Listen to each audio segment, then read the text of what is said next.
اعوذ باللہ من الشیطان الرجیم، بسم اللہ الرحمن الرحیم۔ الحمد للہ رب العالمین والصلاۃ والسلام علی سید المرسلین و خاتم النبیین، اما بعد۔ صحیح بخاری، باب کتاب التفسیر، حدیث نمبر 4542، اردو ترجمہ۔ لفظ فَزَنُوا بمانی فَعَلَمُوا ہے، یعنی جان لو، آگاہ ہو جاؤ۔ مجھ سے محمد بن بشار نے بیان کیا، کہا ہم سے قنظر نے بیان کیا، ان سے شعبہ نے بیان کیا، ان سے منصور نے، ان سے ابو زحا نے، ان سے مسروق نے، اور ان سے حضرت عائشہ صدیقہ رضی اللہ عنہا نے بیان کیا کہ جب سورہ بقرہ کی آخری آیتیں نازل ہوئیں تو رسول اللہ صلی اللہ علیہ وسلم نے انہیں مسجد میں پڑھ کر سنایا اور شراب کی تجارت حرام کر دی گئی۔ حدیث نمبر 4543، اردو ترجمہ۔ اللہ تعالیٰ کا ارشاد ہے، اگر مقروض تنگ دست ہے تو اس کے لیے آسانی مہیا ہونے تک مہلت دینا بہتر ہے، اور اگر تم اس کا قرض معاف ہی کر دو تو تمہارے حق میں یہ اور بہتر ہے، اگر تم علم رکھتے ہو۔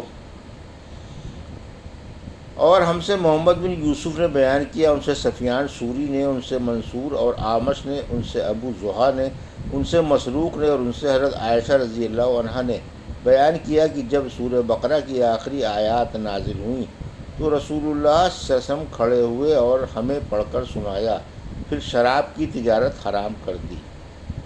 حدیث نمبر 4544، اردو ترجمہ۔ اللہ تعالیٰ کا ارشاد ہے، اور اس دن سے ڈرتے رہو جس دن تم سب کو اللہ کی طرف واپس جانا ہے۔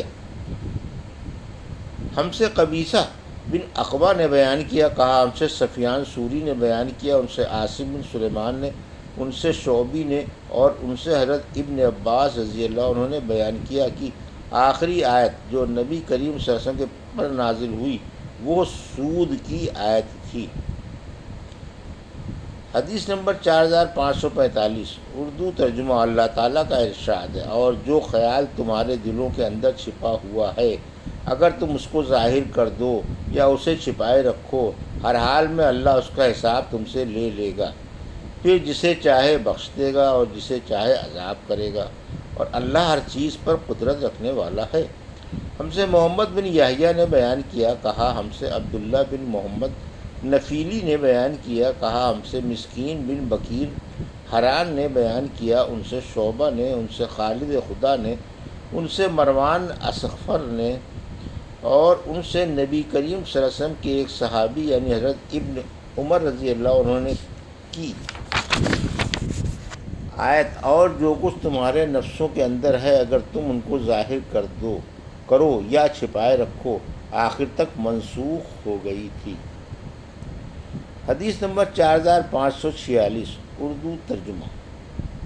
اللہ تعالیٰ کا ارشاد ہے، پیغمبر ایمان لائے اس پر جو ان پر اللہ کی طرف سے نازل ہوا۔ حضرت ابن عباس رضی اللہ عنہ نے کہا کہ اسرا عہد و وعدے کے معنی میں ہے، اور بولتے ہیں غفرانکا، یعنی ہم تیری مغفرت مانگتے ہیں تو ہمیں معاف کر دے۔ مجھ سے اسحاق بن منصور نے بیان کیا، انہیں روح بن عباد نے خبر دی، انہیں شعبہ نے خبر دی، انہیں خالد خدا نے، انہیں مروان اصغر نے، اور انہیں نبی کریم صلی اللہ علیہ وسلم کے ایک صحابی نے کہا کہ وہ حضرت ابن عمر رضی اللہ عنہ ہیں۔ انہوں نے آیت وَإِن تُبْدُوا مَا فِي أَنفُسِكُمْ اور تُخْفُوا کے متعلق بتلایا کہ اس آیت کو اس کے بعد کی آیت لا یکلف اللہ نفسا الا وسعہا نے منسوخ کر دیا۔ سورہ آل عمران کی تفسیر۔ حدیث نمبر 4547، الفاظ تقاتا و تقیتا دونوں کا معنی ایک ہے، یعنی بچاؤ کرنا۔ سر کا معنی برد یعنی سرد ٹھنڈک۔ شفا حفرہ کا معنی گڑھے کا کنارہ، جیسے کچے کنویں کا کنارہ ہوتا ہے۔ تبو یعنی تو لشکر کے مقامات پڑاؤ تجویز کرتا ہے۔ مورچے بنانا مراد ہیں مسومین، مسوم اس کو کہتے ہیں جس پر کوئی نشانی ہو، مثلا پشم یا اور کوئی نشانی۔ ربیون جمع ہے، اس کا واحد ربی ہے یعنی اللہ والا۔ تحسونہم ان کو قتل کر کے جڑ پیڑ سے اکھاڑتے ہو، کفر الفظ غازی کی جمع ہے یعنی جہاد کرنے والا۔ سنکتب کا معنی کو یاد رہے گا، نزلہ کا معنی ثواب کے ہیں، اور یہ بھی ہو سکتا ہے کہ لفظ نزلہ اسم مفعول کے معنی میں ہو یعنی اللہ کی طرف سے اتارا گیا، جیسے کہتے ہیں انزلتہ، میں نے اس کو اتارا۔ مجاہد نے کہا خیل المسومہ کا معنی موٹے موٹے اچھے اچھے گھوڑے، اور سعید بن جبیر نے کہا حصوراً اس شخص کو کہتے ہیں جو عورتوں کی طرف مطلق مائل نہ ہو۔ اکرمہ نے کہا من فورہم کا معنی بدر کے دن غصے اور جوش سے۔ مجاہد نے کہا بخرج الحی من المیت یعنی نطفہ بے جان ہوتا ہے اور اس سے جاندار پیدا ہوتا ہے۔ ابکار صبح سویرے، عشی کے معنی سورج ڈھلنے سے ڈوبنے تک جو وقت ہوتا ہے اسے عشی کہتے ہیں۔ منہو آیات محکمات کی تفسیر، بعض اس میں محکم آیتیں ہیں اور بعض متشابہ۔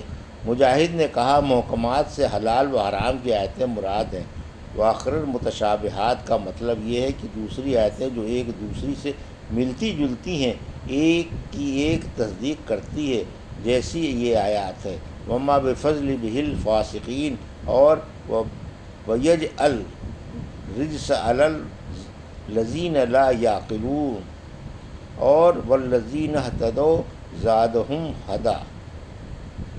ان تینوں آیتوں میں کسی حلال و حرام کا بیان نہیں ہے تو متشابہ ٹھہری۔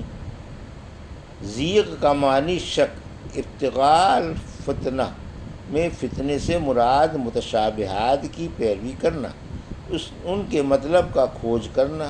والراسخون یعنی جو لوگ پختہ علم والے ہیں وہ کہتے ہیں کہ ہم اس پر ایمان لے آئے، یہ سب ہمارے رب کی طرف سے ہیں۔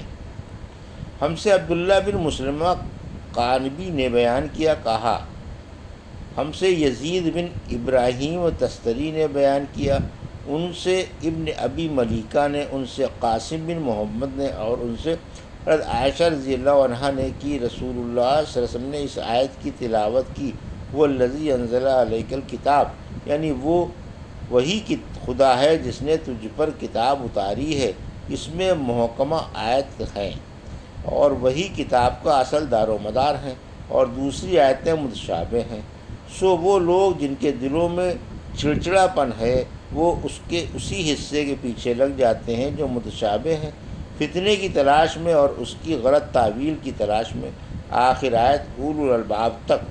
حضرت عائشہ رضی اللہ عنہا نے کہا کہ آن صلی اللہ علیہ وسلم نے فرمایا جب تم ایسے لوگوں کو دیکھو جو متشابہ آیتوں کے پیچھے پڑے ہوئے ہوں تو یاد رکھو کہ یہ وہی لوگ ہیں جن کا اللہ تعالیٰ نے آیت بالا میں ذکر فرمایا ہے، اس لیے ان سے بچتے رہو۔ حدیث نمبر 4548 اردو ترجمہ۔ اللہ تعالیٰ کا ارشاد، حضرت مریم علیہ السلام کی ماں نے کہا اے رب میں اس مریم کو اور اس کی اولاد کو شیطان مردود سے تیری پناہ میں دیتی ہوں۔ مجھ سے عبداللہ بن محمد مسندی نے بیان کیا، کہا ہم سے عبدالرزاق نے بیان کیا، ہم کو معمر نے خبر دی، انہیں زہری نے، انہیں سعید بن مسیب نے، اور انہیں حضرت ابو ہریرہ رضی اللہ عنہ نے کی رسول کریم صلی اللہ علیہ وسلم نے فرمایا ہر بچہ جب پیدا ہوتا ہے تو شیطان اسے پیدا ہوتے ہی چھوتا ہے، جس سے وہ بچہ چلاتا ہے، سوائے مریم اور ان کے بیٹے عیسیٰ علیہ السلام کے۔ پھر حضرت ابو ہریرہ رضی اللہ عنہ نے کہا کہ اگر تمہارا جی چاہے تو یہ آیت پڑھ لو، انی اعیذھا بک وشریتھا من الشیطان الرجیم۔ ترجمہ وہی ہے جو اوپر گزر چکا ہے۔ یہ کلمہ حضرت مریم علیہ السلام کی ماں نے کہا تھا، اللہ نے ان کی دعا قبول کی اور مریم اور عیسیٰ علیہ السلام کو شیطان کے ہاتھ لگانے سے بچا لیا۔ یہ تھی صحیح بخاری باب کتاب و تفسیر کی حدیث نمبر 4542 سے 4548 کا اردو ترجمہ جو ابھی آپ نے سماعت فرمایا۔ اللہ سے دعا ہے کہ اللہ میں حدیثوں کی صحیح سمجھ عطا فرما اور ان پر عمل کرنے کی توفیق عطا فرما، آمین یا رب العالمین۔